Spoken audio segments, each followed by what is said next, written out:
आज की क्लास का हमारा टॉपिक है राइनिया। पिछली क्लासेस के अंदर we discussed about the characteristics and the classification of the pteridophytes. Today will discuss the simplest member of the pteridophytes, that is Rhynia, जो कि एक फॉसिल प्लांट है। और ऐसा मान करके माना जाता है कि टेरेस्ट्रियल हैबिटेट का उद्भव एल्गी एंड ब्रायोफाइट्स के बाद में यदि हम बात करते हैं, और जब हम लैंड प्लांट्स की बात करते हैं या ऐसे पौधों की बात करते हैं जिसके अंदर वेस्कुलर सिस्टम भी हमें देखने को मिलता है और उनके अंदर टेरेस्ट्रियल हैबिटेट का डेवलपमेंट हमें देखने को मिलता है, तो उसकी शुरुआत हम टेरिडोफाइट्स के अंदर राइनिया से मानते हैं। सो लेट्स सी, जब हम इसके एक्सटर्नल स्ट्रक्चर की बात करते हैं तो जो राइनिया प्लांट है दे आर हर्बेसियस प्लांट्स। उसकी दो स्पीसीज़ हमें देखने को मिलती है, one is Rhynia major and another one is Rhynia ग्वानवोनाई।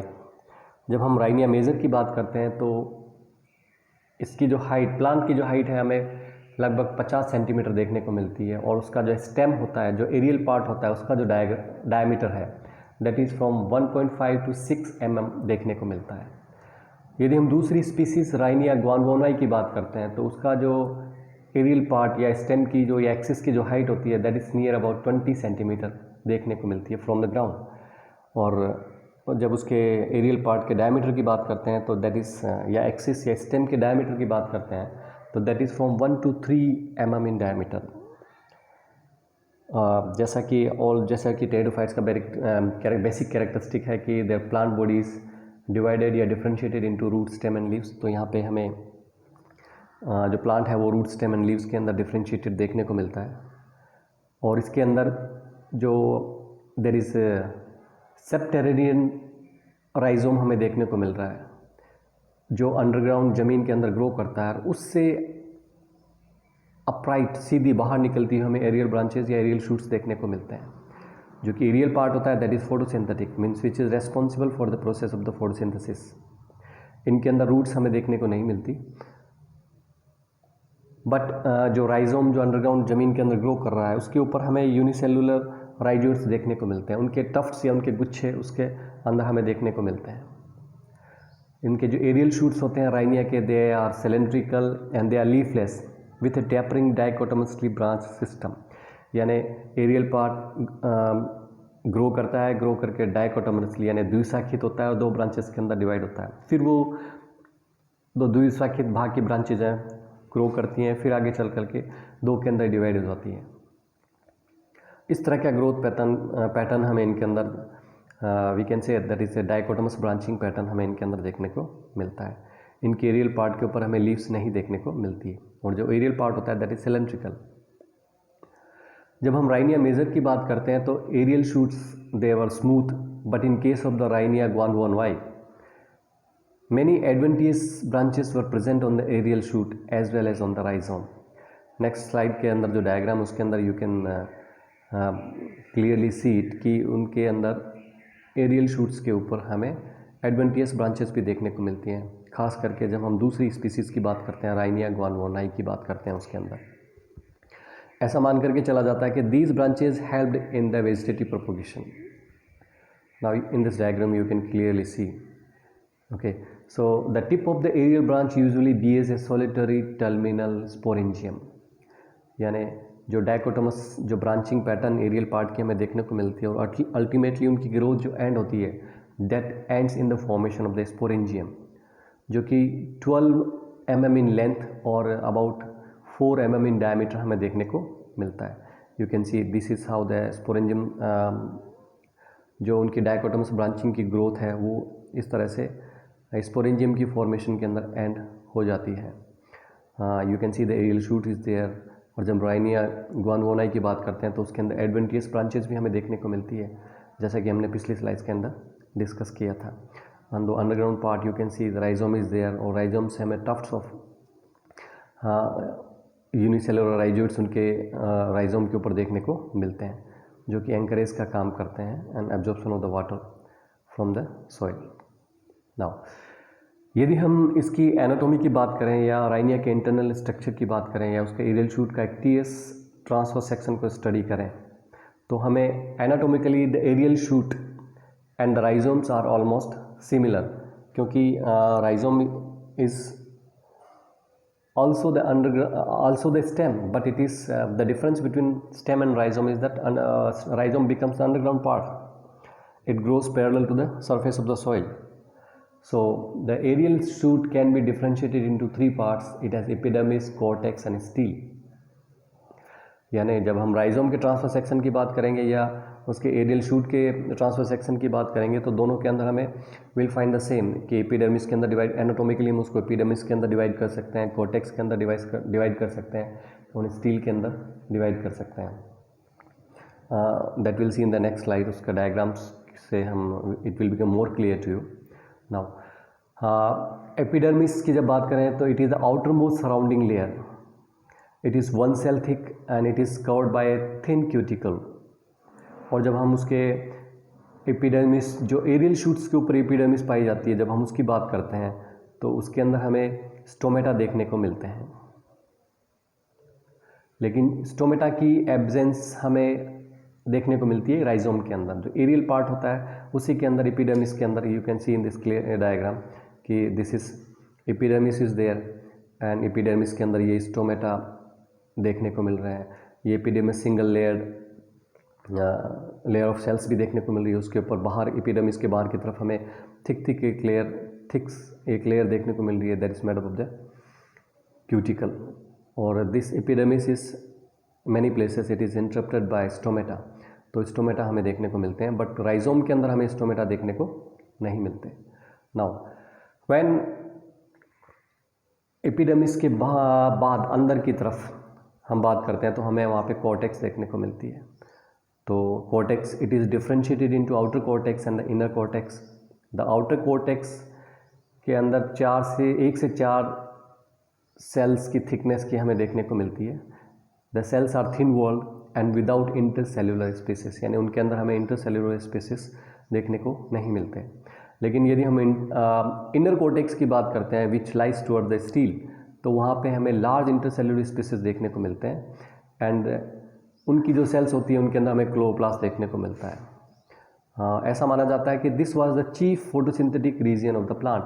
जो हम इनर कॉर्टेक्स की बात करते हैं तो दैट वाज बेसिकली, या we can say mainly responsible for the process of the photosynthesis because of the presence of photosynthetic pigments in them.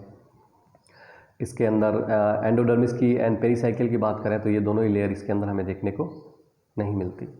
Now when it comes to the stele, जैसा कि हमें हिंदी के अंदर इसको रंब कहते हैं और हमें पता है कि टेरिडोफाइटा से हम इस शब्द को काम में लेना शुरू करते हैं because there is the presence of the vascular tissues. और जो primitive type of the vascular tissues का ऑर्गेनाइजेशन जो हमें देखने को मिलता है दैट इज स्टील. तो the centre of the aerial shoot rhizome it is occupied by stele. The stele was a protostele, यानी एक प्राथमिक प्रकार की स्टील हमें देखने को मिलती है जिसके अंदर xylem is there and xylem it is surrounded by phloem. और जो जाइलम होता है it is made up of annular tracheids and there was no sieve plates in the phloem. और उनकी सीव प्लेट्स के अंदर हमें फ्लोएम देखने को नहीं मिलती. तो in this diagram you can see कि this xylem is there, xylem is surrounded by the phloem and that's a primitive organisation of the vascular tissue हमें देखने को मिलता है, that is called as a stele. Now when it comes to the reproductive structure of the Rhynia, तो जैसा कि पिछली slides के अंदर हमने देखा था कि उनकी डायकोटोमस ब्रांचिंग होती है और ब्रांचिंग ऊपर जा करके at the apex it ends in the formation of structures we call them as sporangia. तो those sporangia they are borne singly on the apices of the some aerial branches. के aerial जो branches होती हैं उनके apex के ऊपर हमें इस तरह से स्ट्रक्चर्स, स्पोरेंजियम की स्ट्रक्चर्स देखने को मिलती है. अब sporangium is it may be oval और it may be slightly cylindrical, लेकिन इसका जो डायमीटर होता है, स्पोरेंजियम का जो डायमीटर होता है that is slightly more than the diameter of the aerial stem. यानी एक बहुत बड़ी अलग से कोई पिक्यूलर स्ट्रक्चर हमें देखने को मीन्स बहुत ही ज़्यादा डिस्टिंग्विश्ड ऐसी स्ट्रक्चर हो ऐसी हमें देखने को नहीं मिलती.